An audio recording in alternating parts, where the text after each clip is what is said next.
Puerto Rico and the Virgin Islands, leaving hundreds of thousands of people without power. Even though Ernesto will otherwise remain in the open Atlantic, the storm could bring dangerous beach conditions for the U.S. East Coast. Ivan Rodriguez has the latest. Hurricane Ernesto's center never made landfall on Puerto Rico or the U.S. Virgin Islands. Yet the storm's strong winds and heavy rain knocked out power for hundreds of thousands of people, not only impacting their homes, but also businesses. This has been really hard. This is hard for us in our daily lives and for those of us who have businesses. I am in Dorado, but on behalf of all of us in Puerto Rico, each person suffers. Their pockets suffer. The center of the hurricane will now track near or over Bermuda on Saturday, but heavy wind gusts and torrential rain will be felt earlier on the island, which is about a third of the size of Washington, D.C. Ernesto is going to bring a prolonged period of dangerous winds, very heavy rainfall, the potential for flash flooding and storm surge and coastal flooding to the island. With Ernesto continuing to move out in the Atlantic, Dr. Michael Brennan, the director of the National Hurricane Center, says large waves are also expected to impact the northern Caribbean islands as well as the east coast of the United States. There's a high risk of dangerous surf and rip current conditions along much of the southeast coast of the United States, the North Carolina coast, South Carolina coast, Georgia coast, all the way down through much of the east coast of Florida. Rip currents can exhaust even the strongest swimmers. At least 29 people have been killed in rip currents this year in the U.S. and its territories, according to the National Weather Service.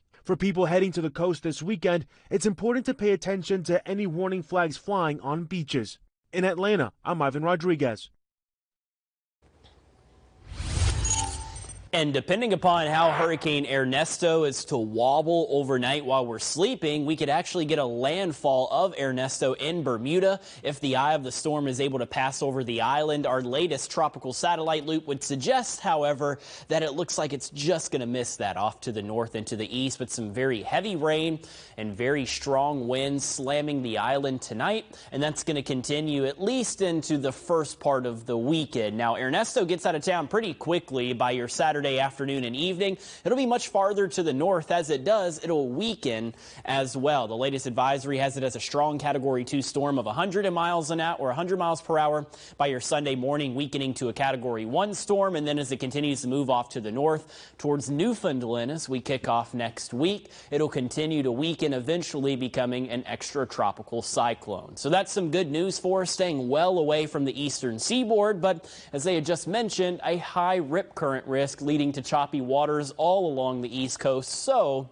if you happen to be headed to the beach this weekend, Saturday is going to be dangerous in the South Carolina waters because of the rip currents. Sunday, not so much as Ernesto gets out of town. The next big thing the First Alert Weather Team is tracking is our next cold front, which arrives into the Carolinas this weekend. By Sunday afternoon and Sunday evening, we're going to have to keep an eye out for the possibility of strong thunderstorms that could produce a few wind gusts out there up to 60 miles per hour. We could have some very heavy downpours at times. Can't entirely rule out some isolated hail as big as a nickel or quarter as well. So there will be the opportunity to pick up on a couple of these stronger storms. And we issued our first alert weather day because we have a level 2 of 5 slight risk in place of severe weather for Sunday afternoon and Sunday evening. That's all the counties that you see on your screen in yellow. And I will say, depending upon the timing of our frontal boundary arriving into the Midlands, I wouldn't be surprised if our slight risk were to fluctuate a little farther to the north or a little farther to the south as we head into Sunday. So this will change. We'll be the first to alert you of any changes all weekend long right here at WIS as we continue to watch this cold front as it moves towards us. The main thing we'd be worried about with this particular system is going to be gusty winds of 40 to 60 miles per hour. I also think we should pair that opportunity with some heavy downpours that could cause some brief instances of flash flooding across portions of the region. Again, hail can't be ruled out either. I think anywhere from nickels to quarters in size within a couple of our storms.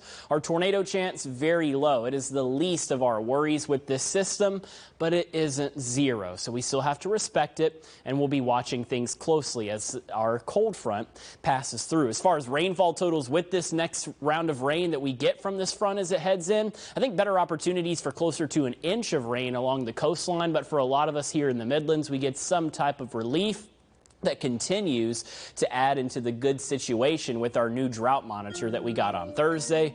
It's a lot better off. So we'll keep an eye out for these storms we get on Sunday. Cold front rolls through Sunday night, and then check out next week. Daytime highs are going to slowly drop off into the low and mid 80s, and your morning lows could fall as low as the mid 60s. Greg, I'm ready for that taste of fall.